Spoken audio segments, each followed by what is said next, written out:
All right, final one from Fantasy Football Experience. He says, who are your top 5 running backs next year? So figure one, this show, let's look at some 20. Let's rank some 20. We're going to do this on the spot.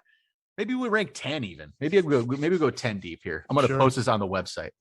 Well, I'm going to edit the website as I'm doing this. All right. I don't think we have to debate number 1.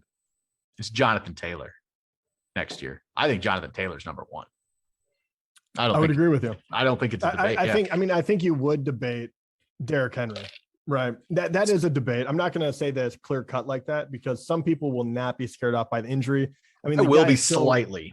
Yeah, a little bit, but the guy is still, Jonathan Taylor has put on a show. Don't get me wrong, but Derrick Henry is still 4th after missing, the handful of games since the injury. So, he was, above Jonathan Taylor until the injury. So if you do want to say I would still pick him over it, sure. But that injury scares me off enough where I say I'm going to go for the young buck that's already proven himself. I'm going with Jonathan Taylor as well. Yep. I'll go. Then number 2 is probably Derrick Henry then, right? Yeah, I would risk the injury at that point and say, as long as the prognosis is good. Yep. Why not? Yep. I'm with you. All right. So 1, 2, I think it's not too great. I think we got a pretty good idea of what we're looking at there. Number 3 though, is where it starts to get interesting. And I mean, I could throw some options. What do you got? You got McCaffrey, right? You could talk about McCaffrey. You could talk about Kamara. You could talk about Cook. You can go any direction with this one. I'm not even joking with it too. If you wanted to throw someone like an Eckler or a Mixon up there right now, you absolutely could. And you could just jump over the usual names, which would be McCaffrey, Cook, Zeke, or who am I missing here? Like Chubb. Yeah. So that is an interesting one. Yeah, number 3. Me, all right. I think. Oh, and Kamara. That's the one I was trying to think of. I think I probably still gonna go McCaffrey. In my mind, at least. The talent's there. If he can stay healthy next year, he's gonna be a steal. I would. This one's a little tougher, but I would agree because they're being so cautious with him. Yeah. He got hurt 2 years ago. This year he came back, he played, he looked really good when he did.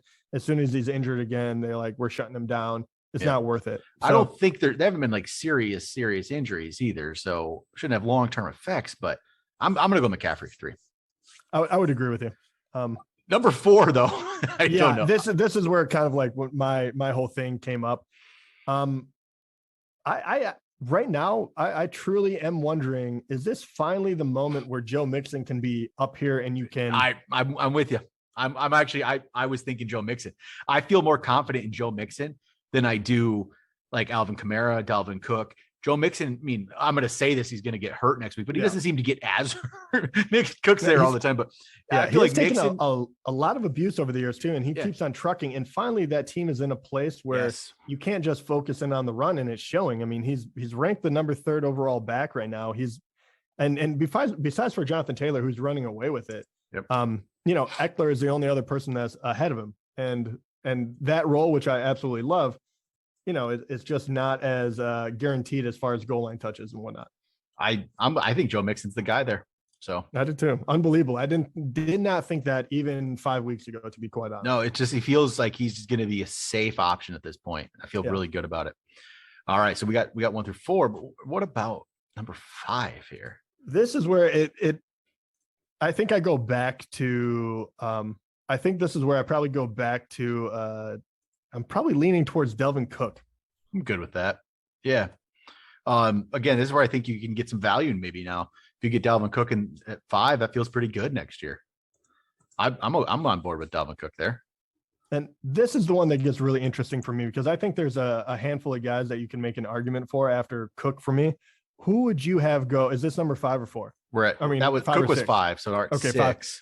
At 6, who are you leaning towards right here? Because I think we could go many different directions. We haven't talked about Najee Harris yet. Yeah, he'll probably make the top 10. Yeah, he's close here. I think he should. Man, I still feel like I want to go Kamara. I don't hate that at all. I think that you get your quarterback situation under control a little more. He's been hurt this year. I already thought this was going to be a strange year for him. Yeah. He was still very good early on. So I would agree with you. I think this is where I would go Kamara as well. Yep. I like Kamara there. So then you got you got Nick Chubb, you got Austin Eckler, you got Najee, Saquon. This is the one guy that I don't know Aaron Jones. And I'll be quite honest, is going to be Eckler. I think Eckler should come in here. But he deserves to be in top 10 for sure. And right now I feel like it should either be him or Chubb. I feel like we always underrank him. Without a doubt. Yeah. I mean, you know what? Injury really hurt him.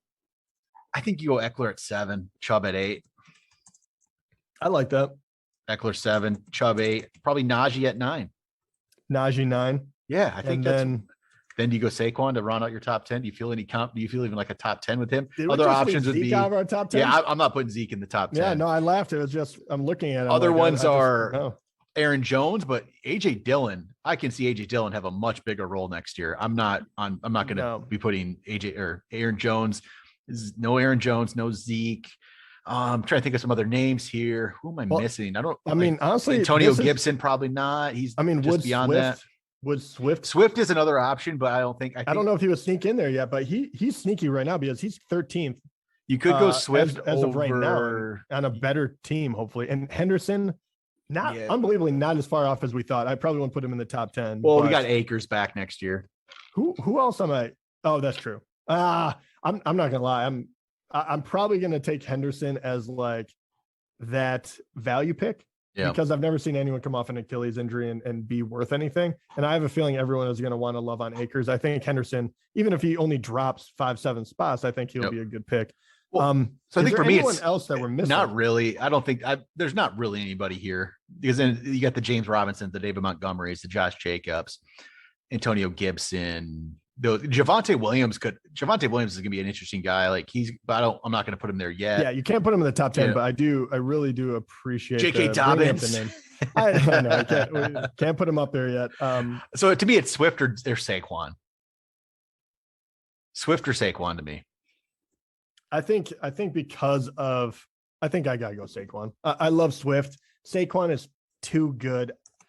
It was another one that I didn't feel this year, and it wasn't because of the talent level. So I have to believe that the Giants will get their act together a little more. They do have a lot of pieces in place, and he's they're sitting him a lot, which was what I was worried about. I think Saquon at number 10, which once again, there's depending on where they go, someone is going to be a value just because you have no idea, right? You take a little security over the talent, and we could take someone like Mixon, and he could either get hurt or whatever, and then Saquon could have a year like his rookie, and then you're kind of like, why didn't we pick him in the top 3? Yeah. But that's the danger of it. Who are your dark horses to come out of nowhere and be in the top 10 next year that maybe we haven't talked about? See, I don't know if it's out of nowhere, but you could actually I like Javonte Williams a lot. I really do. I don't know. I think everyone's going to like him a lot if he finishes out. If Melvin Gordon's not there, everyone's going to love Javonte Williams. So that's not going to be even a surprise whatsoever. Because it's going to be these like second year guys, like a Michael Carter. Even he was starting to look good. Michael Carter, I agree with you. There's 2 guys in particular that I want to throw out their names and let me know what you're thinking. First one is going to be Antonio Gibson. See, I think Antonio Gibson I don't think he's a special player. I think he's a very good player who's hopefully going to keep getting a lot of volume. And he's going to be top 15? Top 15. He's going to be like, that's where I can picture kind of what I'm thinking too. I just don't. I could see him being like 13th or something because of that volume. But until I see it, put all of it together. But he is definitely showing something at the end of the year, playing through injury and doing very well. The other guy I do want to mention, I just want to get your thoughts on it because I think it's such a miraculous story. And I'm wondering if this changes the way you think about him at all. But James Conner has been unbelievable. I mean, he really has. Yes. I know that. And he's doing it. Kyler Murray went down. I get it. There's a lot of things you can put against him. He will not be in the top 10. He won't be looked at in the top 15. Mm-hmm. Is he going to be a steal next year as well? Is he going to get the same kind of playing time? And if not, why not? Say. Because I can't tell you why he won't. It's hard to say. It really is. I don't know. It feels like they found something there, right? That's working, and they're 10-2. They're playing well.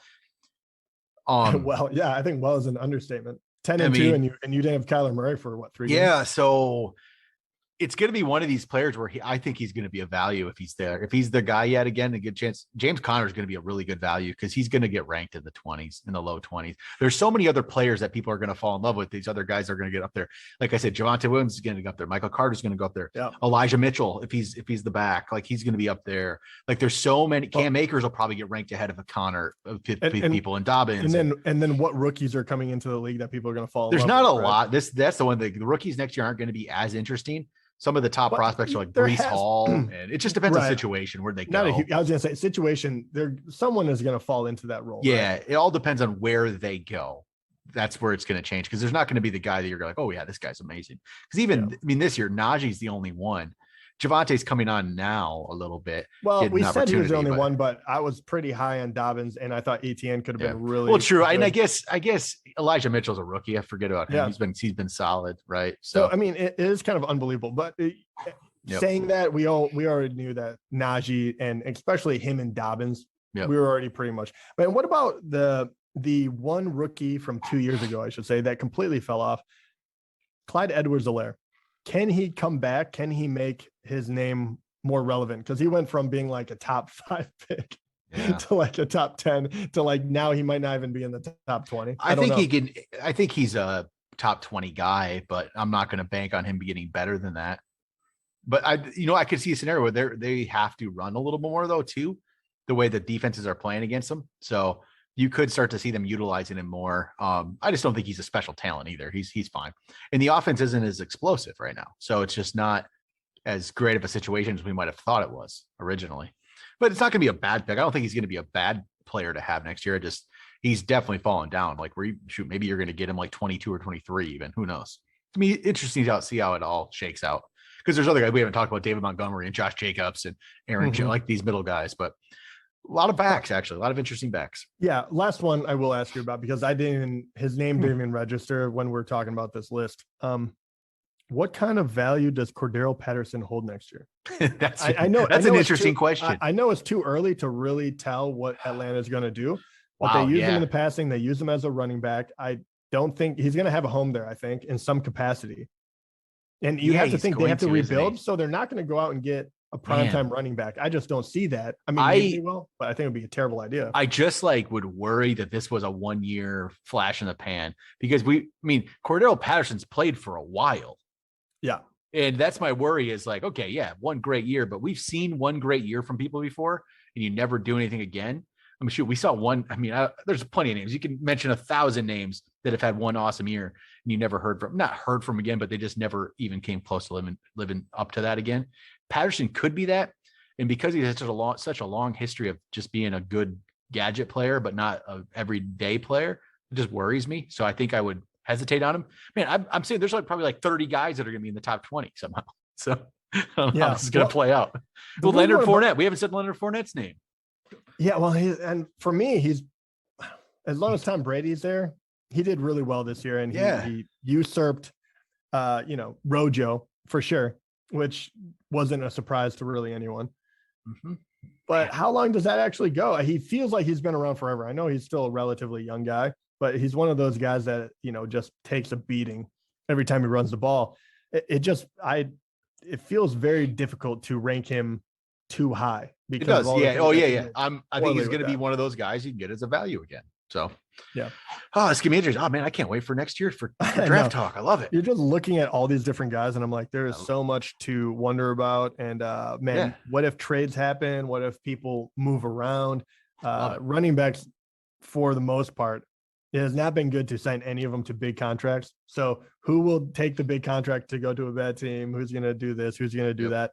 Stevenson, Damian Harris, how's that going to shake out? It's going to be really, really fun to watch. And ETN and James Robinson, do all of these players just completely cut into each other's value? That's what I really want to know. How many guys are the guy? It feels like it's less and less every year. And next year it might only be like 5. Yep. So it'll be interesting to see how it plays out. I can't wait to start talking about it. That's my favorite part of the year. Without a doubt. So, all right, that'll do it for today. Talk to you guys next time.